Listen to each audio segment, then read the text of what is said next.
6 needed, and that could be the winning hit. It is. It's 6 for Lewis Gregory, and Somerset have won by 6 wickets. Tremendous win for Somerset, chasing down 194 to win, with Will Smead leading the way. Hello there, this is Always Look on the Bright Side of Life, the Somerset Cricket Podcast. My name's Ian Shepherd. Joining me this evening, I've got a man who has seen more super overs and tactical, what we call them, tactical retired outs than you, Dan Kingdom. Dan, how you doing? Very good, thank you. Good. Also with us, always struggling to join, we'll pop over to Ben in a minute. But also with us is the voice of cricket on BBC Radio Somerset, Anthony Gibson. Gibbo, how's it going? How was your trip up to Chelmsford? I quite enjoyed it, actually. The trips there and back were uneventful. There's some good pubs in Chelmsford, and apart from the third afternoon, it was quite a good game of cricket. But and he's finally made his way in. Somerset's head of digital, who's on mute from the bottom of an air raid shelter by the looks of it, judging by how dark it is Ben Warren. Ben, how's it going, mate? Good, thanks. Have you got me okay? Yeah, hearing you loud and clear, but a little bit on the dark side, but you know, it's the end of the season. I guess you kind of just sort of, cricket's over for another few months, you just turn the lights off, you know, you got the candles up on the Tom Abel shrine, and just well and truly in hibernation mode. Brilliant. Well, before we clock off for the winter then, apologies if you're expecting an episode last week, first of all. I scheduled it on Sunday and I completely forgot. Such was the sort of the underwhelming nature I felt with us being out of the championship race, failing to beat Hampshire, and the 4-point deduction as well, making it pretty much mathematically impossible for us to win the county championship. But we did play Hampshire, and shall we start with the wind on day one then? It is one of those ways that we cricket keeps finding ways to sort of confound the layman, shall we say. So talk us through it then. Ben and Gibbo, I guess you were at the ground seeing the wind. I'll defer to Ben. He knows more about health and safety than I do. Well, yeah, I mean, it was a really awkward one, really. I mean, I think there were there were a few tired bodies kicking around as well from from obviously getting back on the Sunday from the Blast final. But it was very much like I don't think it was really expected that we were going to have an issue right up until the Monday morning, and we were sort of said that there's sort of inclement weather forecasts. It was a really difficult one, really, because there was these new health and safety regulations that appear to have been put into place. There's more around the sort of safety of the ground staff, but it was just a really frustrating day for everyone. It was, we didn't really have a lot to put out in terms of updates of what was going on. We couldn't call it off early because if the wind dropped down, then they could have done something about it. There was also issues with the outfield and bits and pieces as well. It was all a little bit. It just wasn't a fantastic experience for anyone, really. And I totally get why people found that it was a very difficult day, and ultimately from a cricket side of things, it's pretty much wiped us out of getting a result, hasn't it? The worst thing about it was, as usual, the total lack of communication from the umpires. I get fed up with going on and on and on about this, but they really ought to front up and go on the microphone and just explain to people who are there and paid good money to be there and expecting to see some cricket what is going on, why play isn't possible. If you explain things like that, people will understand. If you just say absolutely nothing except it's inclement, but severe weather conditions or whatever, so we can't play, and the sun is beating down and there's no moisture on the outfield, people are just going to get really, really frustrated and angry. And I'm going to continue my campaign to get the ECB to change their regulations to get the umpires to explain when play is not possible, why it's not possible, so that everybody knows. Is there even a regulation? I mean, I wouldn't have thought if, our old mate Alex Wharf just decided to get on the microphone. It's a blooming state secret, Yeah. And say, look, there's a really wet patch just at cover point. That's all they have to say. Yeah. There's definitely sort of restrictions around what the umpires can and can't say. I mean, even when I started 10 years ago, you used to get a lot of the press going and chatting with the umpires if there was any contentious decisions. Ivo Tennant, who was there for the Times, I believe, for that game, as he was very interested in speaking to the umpires. But back in the day, he would be a common one in the press box that would have a very good rapport with the umpires and anything. But there's a lot more restrictions around what the umpires. He didn't get further than the entrance to the Andy Caddick Pavilion. No. He was set back by whoever was in charge. You're not going up there, mate. You're not authorised to go up there. You haven't got a PMOA pass. Yeah, Oh. but I think there's 100% agree that there should be more openness. Yeah. Whether it be but I'm sure a lot of the umpires do have that. They would be quite happy to. But I think it's just all around process and the legislations and all these kind of fancy words that they throw around these days. You can understand that for the cricketing side of things. The last thing anybody wants to do is have an umpire. You might have made a slightly iffy call and it's maybe pitched a fraction out like leg stump. You're giving a guy OBW, whatever. You don't want to be banging on to umpires about their on-field decisions like LBWs, call behinds, whatever. I'm not talking about that. Yeah, but which I guess is probably where Ben's coming from, as in you don't want to be harassing umpires, and this is probably why. But then you've got the other thing that we're talking about is why can't they just say, oh yeah, it's because it's too windy and we don't want to see Nick Pepper flying away, grabbing onto a giant tarpaulin wrapped around the top of St James's Church Tower. Yeah, I mean, I think there could well be more can be done, and I think that sometimes it's quite difficult for us because we can only really update people on what the umpires say. Really, we can't really sort of go, the forecast is a bit iffy, so knock it on the head. So I think sometimes it is very difficult. Particularly during instances like that where it affects. Sometimes during a T20, if it rains, we get a lot of feedback from supporters that about the rain. I think that's sometimes a bit more of people maybe need to sort of there's sometimes a lack of knowledge around the regulations of cricket, which again is on us to describe. But I think when you've got an incident like you did on Monday and there's your core members are confused about why there's no cricket, then I think that's probably where the sort of major necessity for more open communication would be. Yeah. Indeed. Well, once we did get play going, it was a bit of a ropey start. 69 for 4, 99 for 5, and then Tom Abel.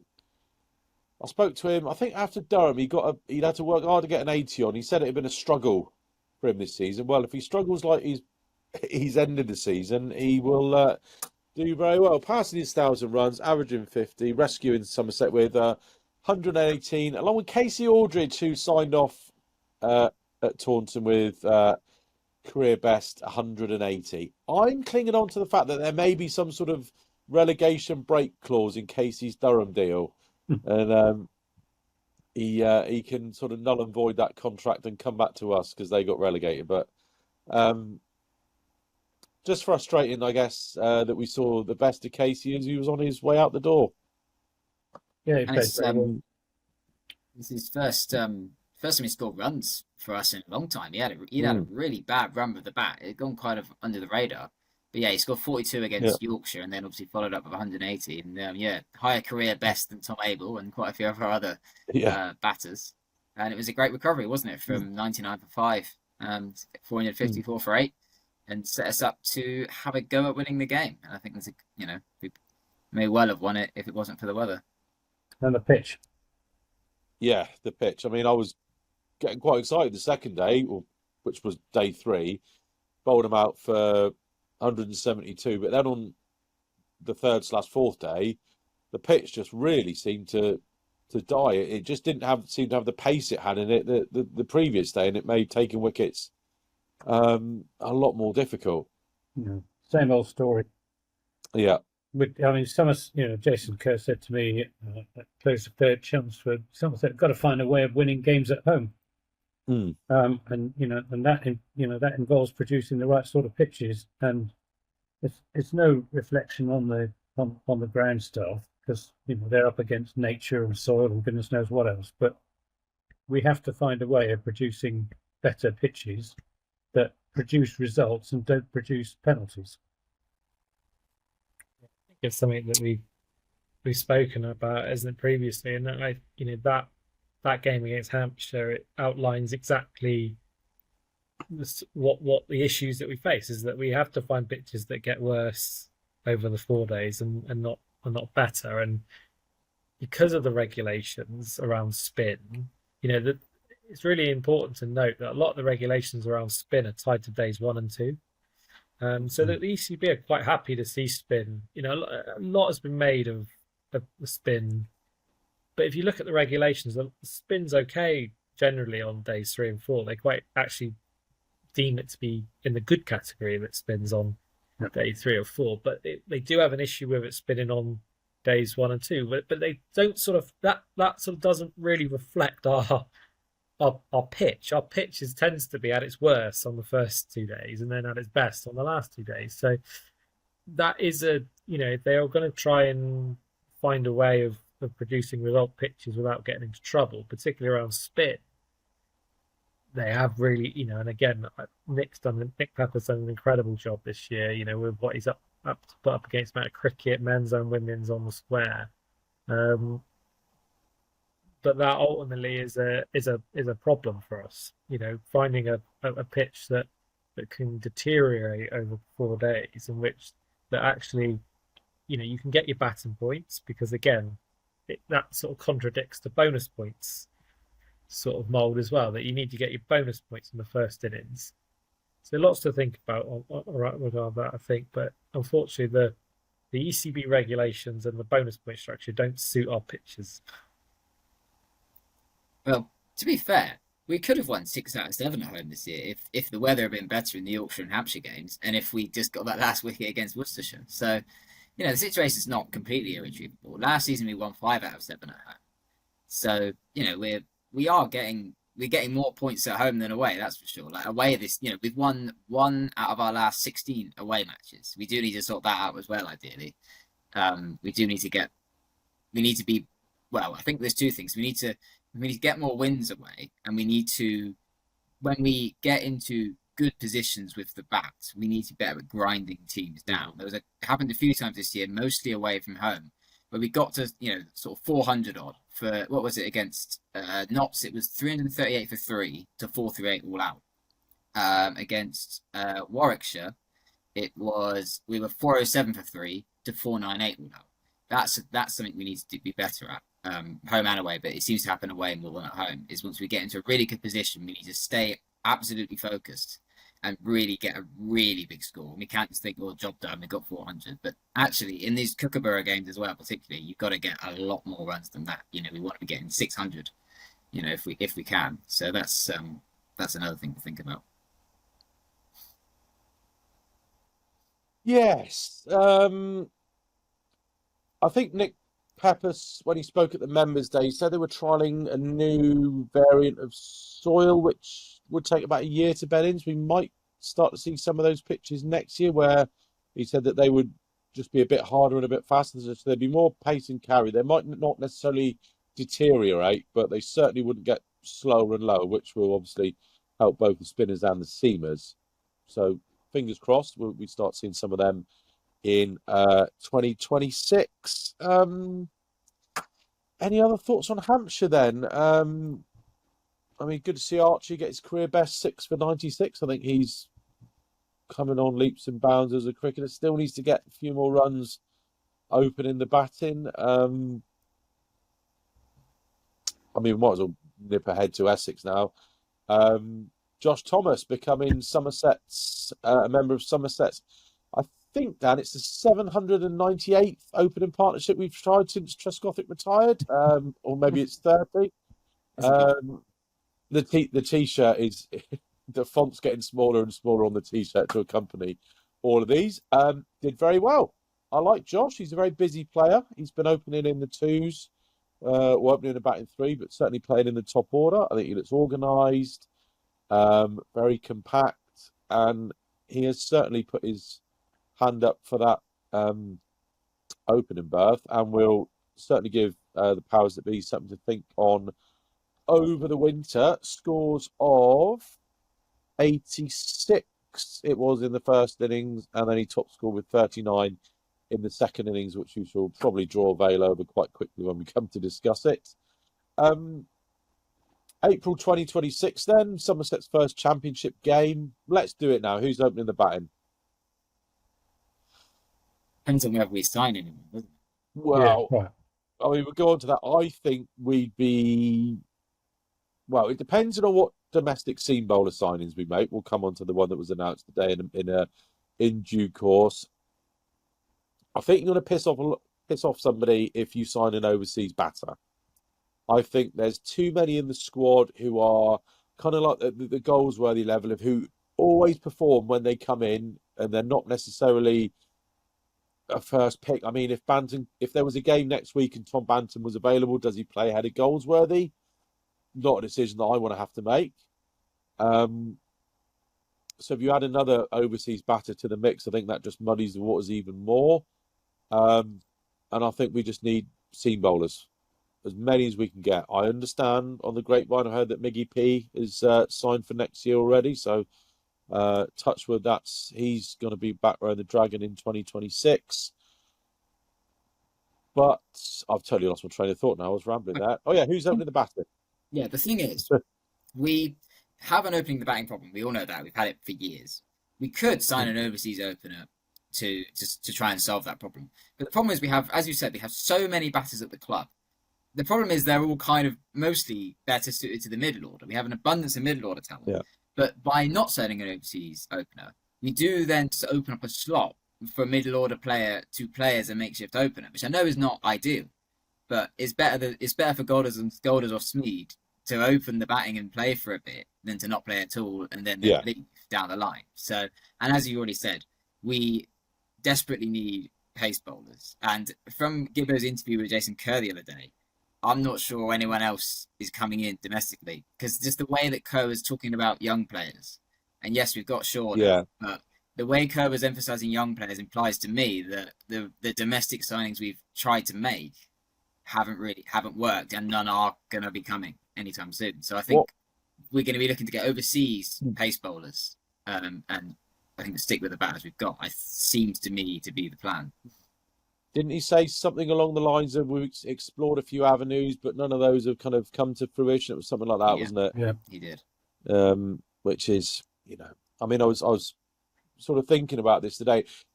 Cricket is slightly different to football, as in, if you were a top 3 Premier League club and you wanted a mid-table club striker, and that it doesn't matter if they're in contract. If they're in contract, you just go and throw as much money as it, because you're a top 4 club and you've got bags of money, and you can, if you're Arsenal, you can get Wolves' striker if you want, or whoever, and you get them out of contract. It's really difficult signing players, and I do sympathise with Sarge and Jason in this respect that, generally you don't get players to leave contract. You've got to get them if they're out of contract and wanting to move. And the way that wages are in cricket, it's not like Arsenal could offer you 50 grand a week more than Wolves could. It's Somerset might be able to offer you 10 grand a year more, 15 grand a year more, and you've got to move from Durham down to if you So it's, it is a difficult job. I think I'm pretty much right. I've made a lot of assumptions there, Ben, but I think I'm pretty much 100%. I money. think that as much as we all love Taunton and as much as we love it as a place, and it's and for some people, it's a wonderful place to move to. I mean, I know Tom Keller-Cadmore's really loved, coming here and settling down in Taunton, but it is a slight issue when you're competing against a lot of city-based counties about how lucrative it is to come down to the West Country and in Taunton. I know for a fact that we lose out on a lot of players because they don't want to come, and they want to live in a city, or they want to live in a much more sort of young, vibrant place. Yeah. Are you saying Taunton is not young and vibrant? And and I love. Have they never been to Eli's, for God's sake? I've heard that the youngest, most vibrant place. Steve Pittard's in the corner reading off stats every now and again, and so the nudist festival's going on over the road. It's brilliant. What more could you ask for? But I think that is unfortunately one of the sad. It does happen. And as much as Somerset can attract, through an incredible fan base, through a lovely ground to play at, through results on the pitch, a close, tight knit group. These are when money's when it's not like a throw of money at players, football style transfer thing. These are the sorts of factors that players have to decide. Where do they want to play their cricket? Where do they want to send their family?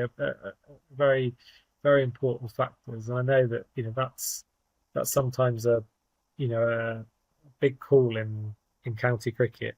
Where the players want to be, and obviously now the 100's starting to, we whisper it quietly, starting to play a few funnies in that sort of side of things as well. Anyway, who's opening the batting in April? First Champo game. I'll start then. I'm going to go Josh Thomas and Tom Keller-Cadmore. Unless TKC's in the PSL, right? Unless he's in the PSL. He'll be in the PSL. I think Josh Thomas and Archie Vaughan. Right, yeah. I just want to score from Archie. I know there's one round the corner, and I think once he makes it, he'll crack it, and then that'll be it. But I just think it's just maybe a winter off will help, and he'll come at it with a clear, just clear mind, and he'll just go out and not think about it and just bash glorious 100, and then it's all he's away. But I just think he's just desperate for a score. But then I do like him sort of batting down at 6 or 7 in a kind of an all-rounder slot. Gives you that, he gives you that second spinner option. So I think Archie can sort of open or bat 7, but so many candidates. Okay, Josh Thomas and either Archie or TKC. A lot of things can happen between now and April. Because I think if as well as Josh Thomas did really well, doesn't he, in that game? If you're playing Josh Thomas, you've got to drop. Obviously, the Abel was not available for this one, and obviously Bantam would be available. So there'd be some tough calls if Josh Thomas is that player in possession, because it's great to have the options. It's just unfortunate that none of them are really, there's just so many, I would think that Archie Vaughan is the long-term option. And it's just, can you nurse him through till he becomes, if you look at Surrey, Burns and Sibley, who even if it takes us a couple of years, who's going to be our Burns and Sibley? And I think he's the one that given time could become that sort of player. I very much agree. I agree absolutely. I think more so than Josh Thomas, actually. Archie Vaughan's got fundamentally very good technique. His shot selection leaves something to be desired sometimes, but I agree with Ben. He is the long-term option. He wants to open the batting. He's equipped to open the batting. He'll come good in time, but we must persevere. Yeah, I mean, he does get a bit of a heavy head when he's playing on the leg side. I've noticed a couple of times. But when he got out of Worcester, when he sort of flipped one of mid wicket, he just kind of leans over and he hits. I mean, he's sort of hitting it in the air on the leg side. So little things like that he can work on, like you say, Gibbo's shot selection. But if he's the long term project, then you might as well start it as sooner rather than later, I guess. I think it was nice that they opened with him in the One Day Cup as well to sort of give him that bit more freedom with it and a bit of a boost to sort of say, yeah, no, you're still going to open the. It would have been really easy to play Andy Hamid and sort of have Vaughan down at 6 or 7 again, but I thought it was a really good move to have Vaughan opening in the One Day Cup this year, just to sort of give him that sort of, you are an opener. You're gonna give you the opportunities that you need to get better at it, and I hope that he's the guy that kicks on next year. At what time during that Essex game was it kind of mathematically certain that we were finishing third, come what may, no matter what happened at Sussex or up when down at the Aegean Warwickshire got beat? Yeah. It was around about that time we started losing wickets in that second innings, wasn't it? If Hampshire had got over the line, we would have got second if we'd won. Yes. Yeah. That's right. But we couldn't have dropped below third if once Warwickshire lost. Yeah, we went into that final day still with a chance, didn't we? Yeah. It's just really disappointing, wasn't it? Just a little bit of a bit similar to Hampshire last year when the final game of the season. Just we are very bad at last games of the season. So 2021 Edgbaston against Warwickshire, when we just handed Warwickshire the title on a plate. 2022 then at Canterbury, I don't remember the details of that match really, but we were terrible. 2023 at Edgbaston was a draw, but we didn't play brilliantly. Last year, obviously, we collapsed twice against Hampshire, although to be fair, that was quite a low-scoring game generally. And then this year, we played all right for the first half of the game. We had only just conceded a first innings lead. And then, it's just that third afternoon. I think if we needed to win the championship, I don't think we'd have folded for 99. Agreed. I think there would have been a bit more on focused. I don't think they really knew what they were playing for. I think probably think that what was said in the dressing room was, just go out and play your natural game and we'll see where we are at close of play. Whereas what I think they should have done is to say, right, we've got a chance of coming second, go out there and smash it, and then we'll give ourselves 2.5 sessions to bowl Essex out and come second in the championship. And I don't think that was the plan at all. And it's a pity, because if they'd had, or alternatively, just say, go out and block it, this is going to be a draw, we'll settle for third. But, they were betwixt and between, and the batsmen, there was a lot of aimless batting going on in that innings. James Rue's shot being the classic example of it, which was I don't know what he was trying to hit it over mid wicket, but why he was trying to hit it over mid wicket, only he will know. Didn't seem to fit any sort of game plan. Anthony, I can't claim to have watched every run of the Essex Openers 278 opening run partnership. But whenever I was sort of looking at the screen, it looked like there was still a few chances here and there, like playing them. How many did we drop? How many did we drop? It didn't look like it was like completely like pitch was doing absolutely nothing. No, it felt like we were always sort of in the game, despite they've been 300 for none. To be fair, I mean the pitch. That second afternoon when Paul Walter and Dean Elgar were making hay, I mean, the pitch was just completely flat. And I said on commentary, expect them to get 600 plus here. But it changed the third morning. Somerset upped the ante. They bowled much better. But there was something in the pitch on the third morning. And, they knocked over the last, how many was it? 8 wickets for 140 odd. 131. And then of course we were knocked over. And Craig Overton, when I spoke to him, said that the pitch changed. The ball was swinging as well in the afternoon under the floodlights. But it was very, very odd. But it was actually on that third morning where we dropped the catches. We would have probably bowled them out for below 400 if we'd taken the slip catches. I think well, the 3 or even 4 went down, including one to Craig Overton that he would catch in his sleep normally. But it was an end of term performance, really. It was. Although I'd give credit to Lewis Gregory on the last morning. He bowled himself unchanged from the Graham Gooch end and gave it absolutely everything he got. And I thought that was a great example of a captain leading by example and showing, because he must have been hurting. He got a cracked bone in his right wrist, his back is wrecked, and yet he gave it absolutely everything, and full credit to him for that. And with a bit more luck, because they did play and miss a lot, we could have taken 4 or 5 wickets and put them under real pressure. It would have been interesting if they were chasing like 220 or something. It would have been very interesting. Yeah. So 3rd place in the championship then. About right. Shepherd has got his money back on his £50 each way at 13-2 at bet 365. So I made about 15 quid on that one. So I think we were the 3rd best side. Yes, I think they were the best side. The Worcestershire Old Boys, congratulations on to them for winning the county championship.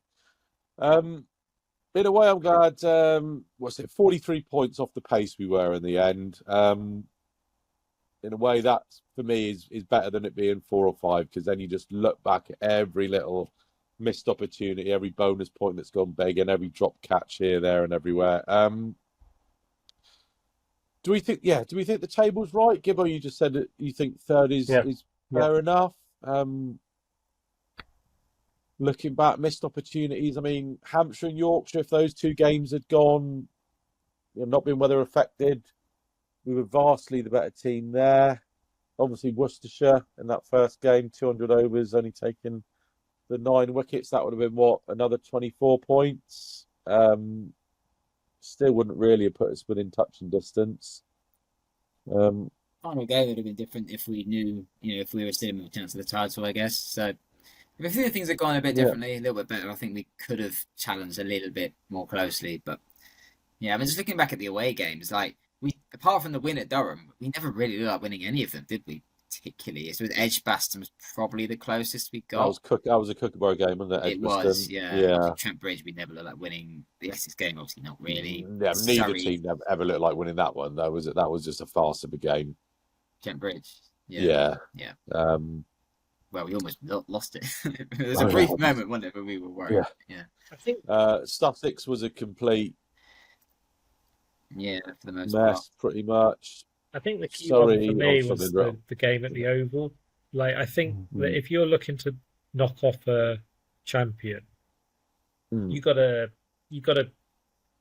go there, and it's an opportunity to make a statement and put your foot down and and signify your intentions, and that was worth more than the points on the board, really. And it was the collapse. The collapse was almost farcical, if I remember rightly, in the 3rd innings. It was dreadful. And So that was a game. Refreshing, maybe. Sean Dixon broke his finger. Came out the back with Lewis Gregory at the end. Put on a few more. We were 283 all out. Surrey made 367, and then 119 all out. We're only with Miggy P smashing 50 odd to get us to 119 all out, but Surrey needing 35, whatever it was. They're not going to not chase those at home. But if you're going to be the champion, you've got to go and do much better than that to knock off. You can't just give one of your main title rivals 23 points or whatever they got. And you walk away with bugger all. That just that's obviously what Notts did. Notts went there and they said, this is our year, and they went and won it. And that's what it's going to take, I think, is going to a Surrey and winning in order to kind of, because you really need to be heading into September front runners with the weather and things like that. You really want to be chasing chasing it like we have been on so many occasions, really. But that would be my big thing for next year. Is I'd love for us to go to Surrey and win. Yeah.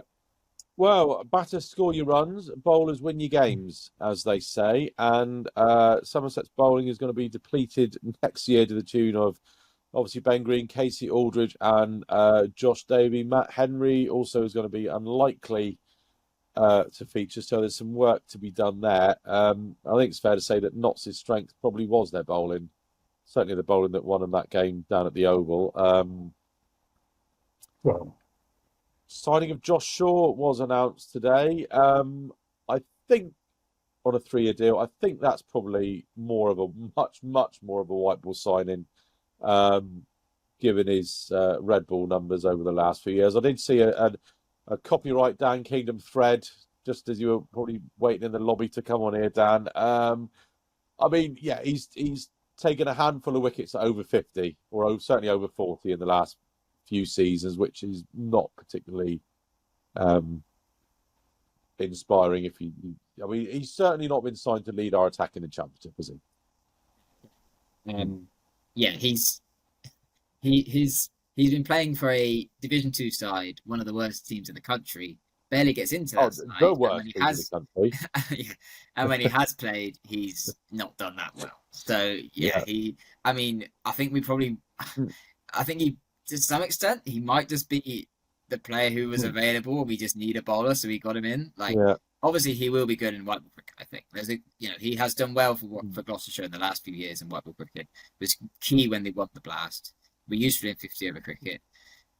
He's kind of the successor to Jake Ball, I think, as kind of the dependable senior bowler who'll be available across formats, can call upon when needed. Obviously, they'll overlap for a year perhaps, but depends how long Ball goes on. And Shaw's about 4 or 5 years younger than Ball, so yeah, he will be useful in white ball cricket, but yeah, he's certainly not the kind of player that a team that wants to win the championship should be playing regularly in red ball cricket.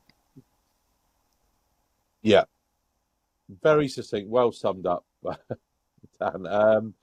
Yeah, not great comments on the old social media post for that. I think.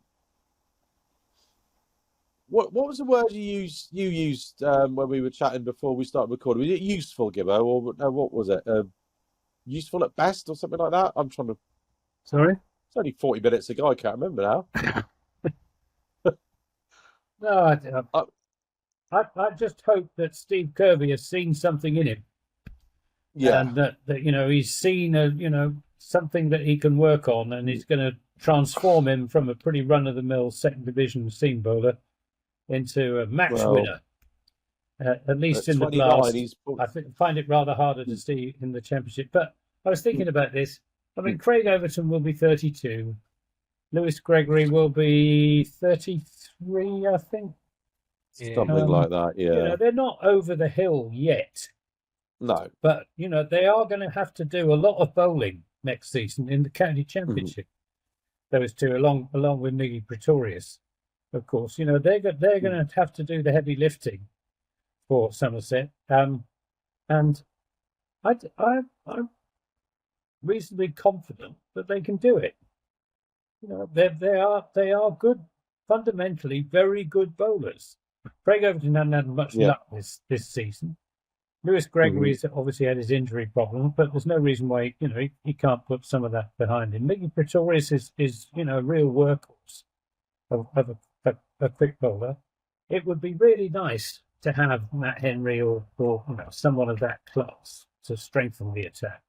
But I don't think our attack for next season is going to be that weak, even as it is, if you see what I mean. No, but you must know there's a world of difference between looking at your best 4 bowlers and they ain't going to play all season, are they? It's what you've got coming up behind. It's whether you think Alfie Ogborn is going to come in and do the job. It's whether JT's going to come in and do the job. Language as well. Yeah. And maybe Tom Lammonby can do a bit more as well. But he's got what it takes as well. The raw materials are all there with Tom. Swings it, bowls it nice, lively, fast medium. So Even if we don't sign another overseas fast bowler, and I agree with everything said about what Jason said. Doesn't look as if any of these feelers have come to anything. I'm not despondent about our bowling attack for next season at all. You know, we're not reaching the end of the line yet with Overton and Gregory and Co. I think Alfie's going to be crucial to this, isn't it? Yeah. That, you know, he offers that point of difference, left arm. He's played very sporadically. Didn't you say Danny's played one game in the last 3 years every year? I mean, that's got to change, really, hasn't it? You know, I think that for Alfie, yeah, one game in 23, one game in 24, one game in 25. Oh, one every game. Oh, sorry, one per year. Yeah. All against Hampshire. Yes. Yeah. So I think Alfie's that one that, you know, he's a little bit older than JT Langridge, isn't he? And I think just that little bit more experience. So yeah, I think he's the one who can really, with a good winter, just needs to work on his control a little bit, maybe add another yard of pace, and he could be that bowler that can take us to the next level. Because also on pitches that spin, remember, he will be useful as a left armer to maybe create some different footholds for some of the other bowlers, or just change the angle, a bit more variety. You know, you can see a world where, you know, having Vaughan, Leach, and then you got your rotational pace bowlers, he could be a really good option for that if he's at his best. Yeah. He's quite light, though. He needs to bulk up if he wants to really make them footholds. He's very light and sort of breezes across the turf. Do you know what he's doing this winter? Is he grade cricket or staying local? Short burst. Go overseas. Get playing cricket. Bit of grade cricket doing the world of good. Toughens them up, as they say. Are we allowed to start laughing at Durham yet and tweeting Lord Botham and asking him what the pitches in Division 2 are like next year? I mean, that was a pretty awful collapse, wasn't it? 90 odd all out. I had a bit of man flu on Saturday, so I had an afternoon nap, but I sort of woke up and sort of looked at the scores and went, oh, blimey, bloody hell. But I think it would have driven a few Hampshire fans over the edge if they'd have lost the Blast final, the men's and women's one-day cup finals the weekend after, and then been relegated the weekend after that. So I'm quite, you know, my empathy is going out to the Hampshire fans, and I'm just glad that, you know, they did manage to escape with their Division 1 status. But God, what a cock up by Durham. Bad light was likely to draw in during the afternoon as well. So Durham didn't even have that many overs to bat out. It wasn't as many as it would have said, you know, online. It says, you know, the number of overs left on the scoreboard. I'm a bit sad, to be honest. I mean, I know the Rose Bowl is a bit more local, but I much prefer going to Chester Street than the Rose Bowl, to be honest. Gibbo, do you much prefer going to Chester Street? No, I think I'm more than happy going down to Southampton as opposed to Chester Street.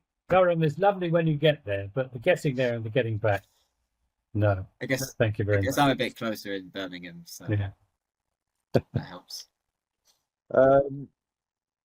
So Worcester and Durham down, Leicester and Glamorgan up. So we will be facing a myriad of Somerset old boys next year. Sean Dixon, Ned Leonard, Eddie Byram, Josh Davey, Ben Green will all be plying their trade against their old counties, and don't bet against them all, racking up 5s and 100s.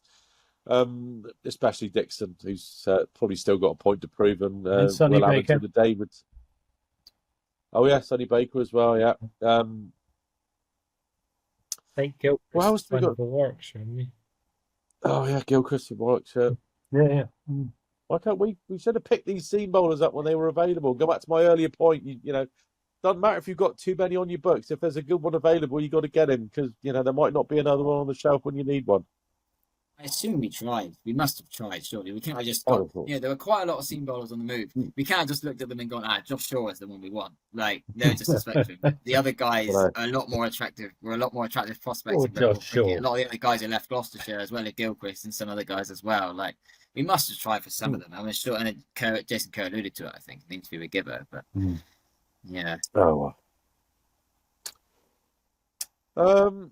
What else we got to say? Well, good news, obviously, TKC, Gregory and Jake Ball have all signed contract extensions. So the only one who is uncertain at the moment is old Shoaib Bashir. A couple of years ago, or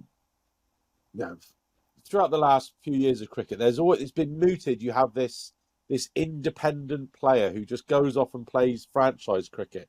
Shoaib Bashir could be the first independent player who just goes off and plays Test match cricket. I mean, how does he actually have to be registered to a county to go off and play for England? I think so. Yeah, but he'll be registered to Somerset. Yeah.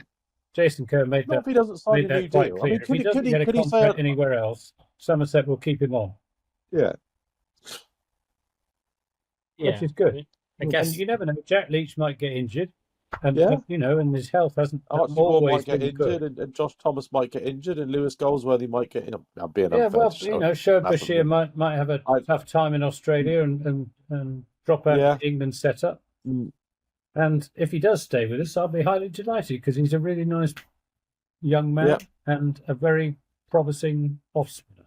Not quite as good as Jack Mm. Leach yet, but he's one of the best 3 or 4 spinners in the country.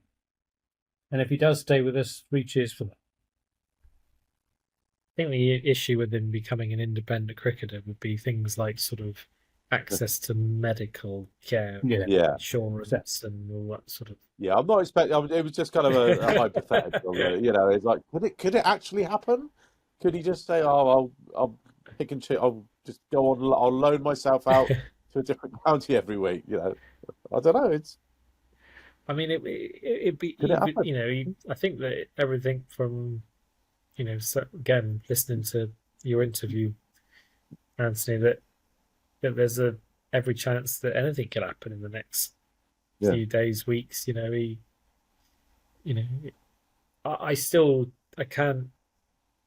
can't believe that staying at Somerset is going to be the best move for him. No, I agree. But if it's, at least he does have a home to go to if the worst comes to the worst, if nobody else wants him. But he's not. Rumours were Warwickshire and Worcestershire. That was back in July. I mean, Worcestershire have just released Tom Hindley as well, who is a left-arm unorthodox spinner. So there's potentially a slot available at Worcester now. And yeah, Warwickshire.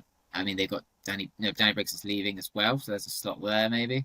Who else? They got Dick Linton. Oh, they've got Tazzy Malley, haven't they? I think they rate quite highly. So he'd be competition. He'd still have competition there if he goes there. Warwickshire. It's difficult because his county numbers aren't great. He's always gone on loan at times when, it's not great for spinners, and he's not a Jack Leach control type bowler. I understand why England pick him because he is a different sort of bowler. He is not necessarily a bowler that's suited to county pitches. He might be a bowler who is much more suited to bowling in overseas conditions where it's harder and it bounces more and you need the high release point or whatever. But he will bowl the bad ball, but he will also bowl you the magic ball a lot more, which is why England like him. But it's not necessarily translated to county cricket, and it's such a weird scenario. I certainly can't think of anything that's a precedent for this. And one more point as well. Bash hasn't had the chance to play for us on a proper kind of turning wicket at Taunton, or a wicket like the Surrey game last year or the Durham game last year, where spinners really dominated, or even the Hampshire game last week where spinners really dominated. He hasn't actually had the chance to actually take a bucket load of wickets in a match for Somerset yet. His best for Somerset is like a 3-4, I think, isn't it? Like he's not really been available for these kind of for the sort of turning wickets that we've had as well, which is a shame. So if he does stay, then and if there's one scenario where potentially he stays and doesn't have a great Ashes, and then he's actually more available for us next year. So maybe then he might play as a second spinner a bit more often, which is obviously what we signed him for, to be the backup to Leach, and that's still not changed. So. It's not completely unprecedented. Yeah. The great Sid Barnes, who some people say is the greatest bowler England ever had, he played minor counties cricket for Staffordshire, as well as Test cricket for England. And his initials are SB2. There you go. Scott Borthwick will be next. Yeah, it'll be interesting. I mean, it would be, you make a good point, Dan. I mean, it would be quite something to see the two of them, Leach and Bashir, bowled in tandem for a long spell. I think they've played together twice for Somerset, in the Derbyshire one-day game last year and then the Hampshire game at the end of last season. The only times I believe they've played together for us, or for anyone actually. Don't think they played together for England either. It was on their India tour. Leach played the first test, but then and Bash didn't play till later in the series. So. Oh, hang on. Sorry, I forgot the Pakistan series. They did. Presumably they played together in Pakistan last year. But yeah. And things can change quickly as well. You know, Jack does himself a mischief. All of a sudden, bashes in, bowls tidy, takes a few wickets, and then all of a sudden his county career's kind of back on track. Then he's looking like a much more viable option for county cricket. I mean, it's just completely unprecedented. It's not completely unprecedented. Sorry, Sydney Barnes in whenever it was. What other news do we have? Oh, the schedule finally is going to be unchanged. Dan, your prediction of, well, the reason it is why it is because nobody could come up with anything better. Well, nobody could come up with anything better apart from messing about with the Vitality Blast groups. So it will be as is. Champo sticking at 14 games. Just farcical that it's taken till the end of the season to announce that, really. But well, it's a poor outcome. You know, they all agreed at the start that the present schedule is unfit for purpose, and yet that's what we've ended up with. And I'm afraid it leaves the door open still to those who want to reduce the championship to either 12 or even 10 games, because we're going to go through all of this again next year. And it's just a pity that they didn't, you know, they couldn't agree on a slightly better alternative that would have ended this argument for at least the next 5 years. As it is, we're going to have to go through it all again. And I'm less confident now as to the outcome than I was at the beginning of the season because of the attitude of the PCA and all sorts of other factors. The influence of the 100 owners. It's a big missed opportunity. I think they'll realise that the best solution is simply to keep the same divisions and just make it 12 games. And I know that's not ideal because you play, you know, currently you play, 5 teams twice and 4 teams once. It would change again. It'd be 3 teams twice and 6 teams once, which is not ideal at all. But for most of the county championships history, you haven't actually played against every team the same number of times. So I don't think that's the end of the world. It's not ideal, that's for sure. But I just think that might well be the compromise they eventually just go with, and they're like, this is imperfect, but so is every other solution. So we just go with 12 games. We keep the same divisions. And I'm not a fan of it because it's less cricket. I mean, there might be some pros. It might free up the schedule a bit. It will might mean more weekend cricket, perhaps, because I think it is inevitable. Like, sadly, the 14-game championship won't last much longer, which is a big shame. But it's just the way things are going. Problem is, once you get to 12. Who knows? Could go down into 10 at some point. The Blast as well could easily go from 12 to 10 because the format is a bit of a weird compromise, isn't it? They could easily cut off the 2 extra games that teams are going to get at some point in the future. So, yeah. And look at women's cricket where they don't play red ball cricket at all. Everyone test matches. Yeah. I think that will hopefully change in the next few years. And that might be something that the counties are able to say. It's like, well, if the men's county championship does get cut, the games you lose might be replaced by a couple of domestic red ball games for the women. I think it is inevitable, will happen at some point because women's tests are being played in greater number now. So hopefully we'll see a bit of women's red ball cricket, which I think will be good to see.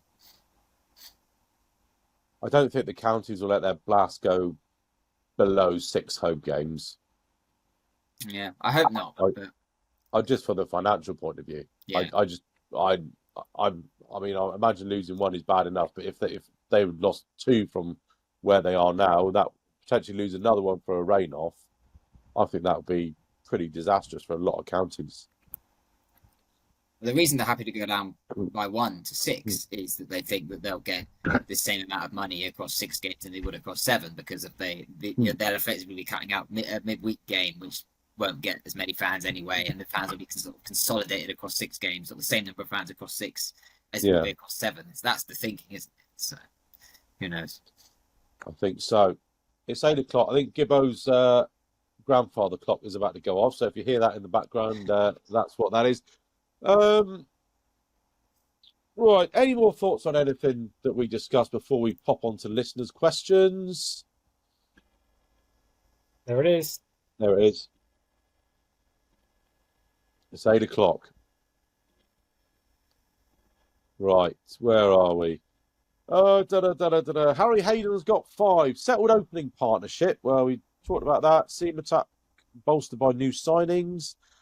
Strip at Taunton, not sponsored by Sunderland. We turn up from day 1 and relentlessly attack every bonus point.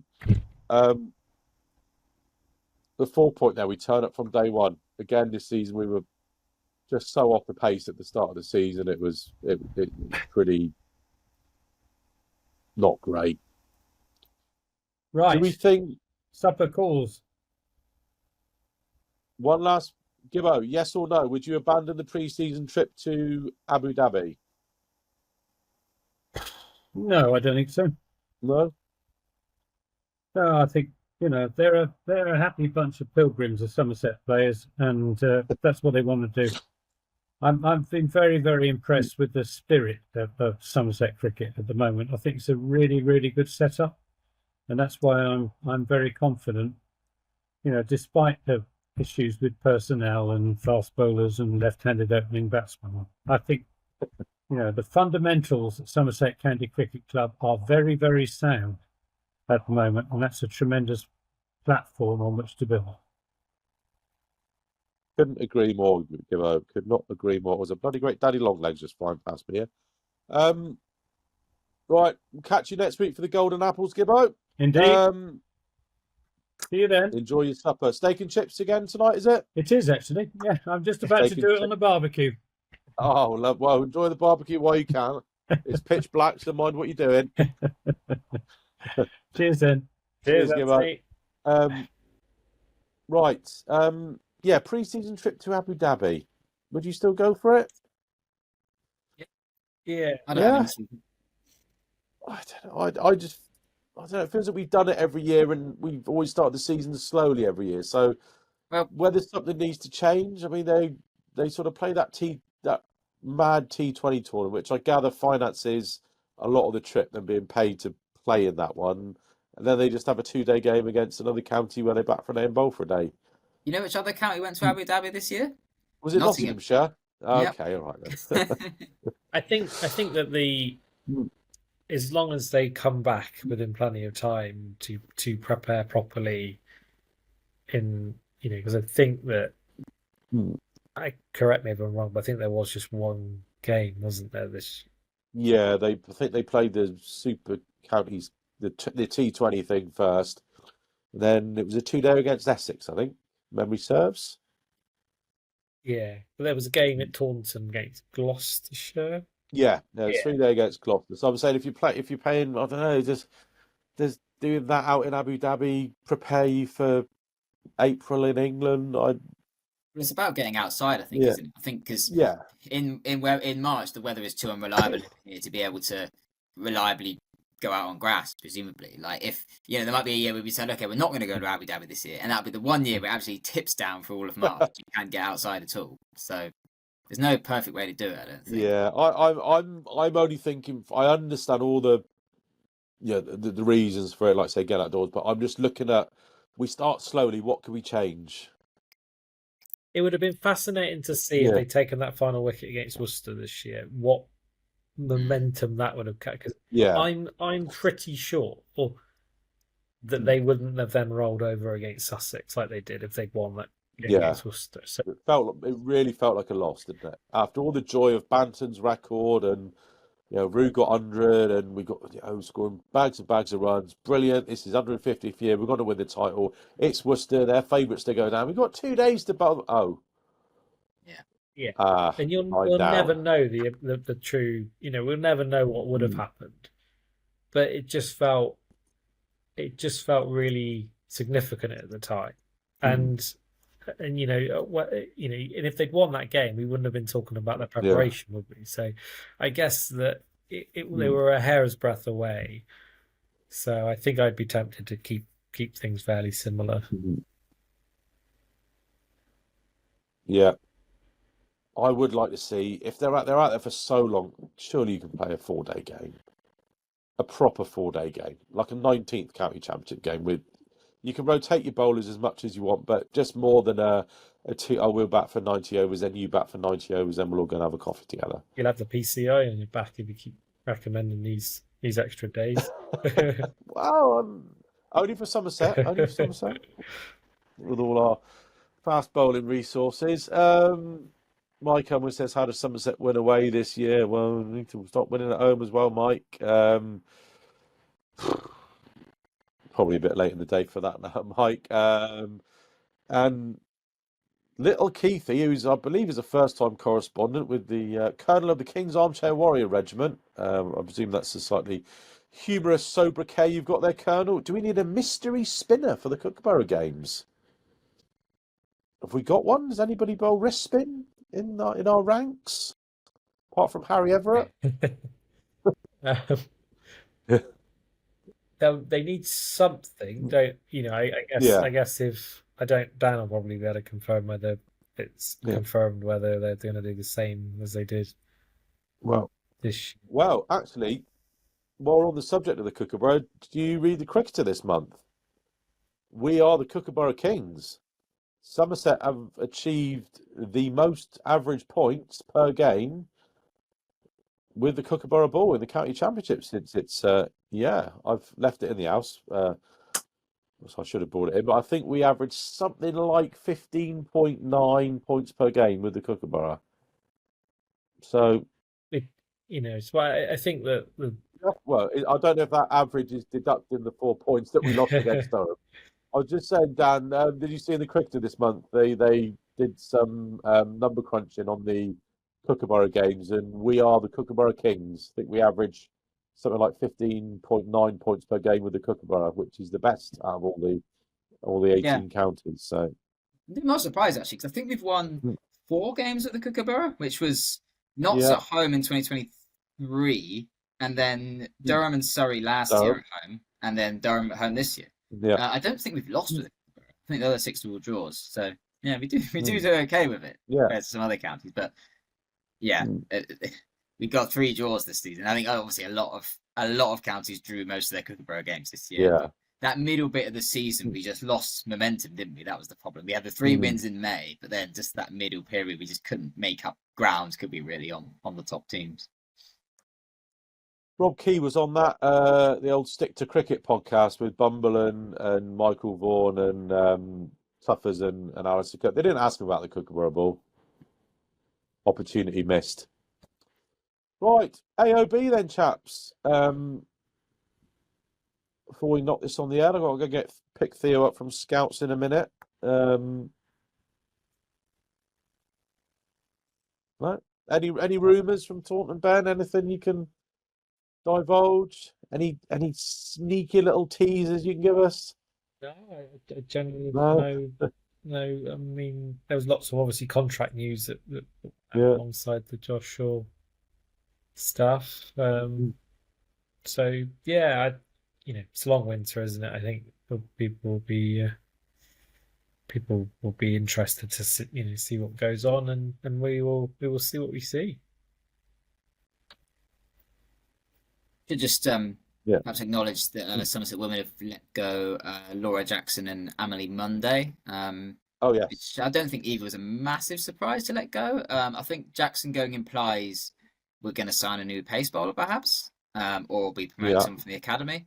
I'm not quite sure on what sort of pace options there are in the academy who's ready for the first team, but There's more batters in the academy that I'm excited by. There's a few batters who I've noticed scoring a lot of runs in sort of academy matches this year.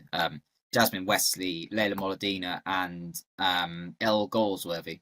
No relation to Lewis. All scoring runs, so wouldn't surprise me if they, if some of them are perhaps given contracts for next season. So exciting times for them. Good stuff. That's it then. Winter well, everyone. Golden apples next week. You're on holiday, Ben, so make sure. Oh, we'll have to do the women's categories as well. So I think we'll a couple might. We'll probably have sparkling cider will accompany us. Accompany us. I've just omitted a word there. Encompass men's and women's, as will the brain fart of the year. I'll have to just sit down and work out those categories, but we will convene for those next week. When you off on your Olds, Ben? Friday. So yeah, bit of time off. But yes, I shall be submitting my responses, and I shall be listening to the show when it airs next week. All right, where are you off to? Where are you going, Ben? Turkey for a few days, and then Budapest and Prague. So very bit nice. Bit of European-y bits. So yeah. Beautiful. Well, enjoy. I'm on holiday next week as well, Shep. So I don't know if I'm going to Montenegro. So I'm not sure if I will try and join. I'll see. What time? When are we meant to be doing it? Monday. All right. Well, I'll circulate the categories. So do keep yourself abreast of those, and of course we'll have our listeners' player of the year as well. So do vote for that on X or Twitter or whatever you want to call it. But yeah, thanks for your company throughout the season. Winter well, everyone, and catch you next week for Golden Apples. Thanks, guys. Take care. Cheers, guys.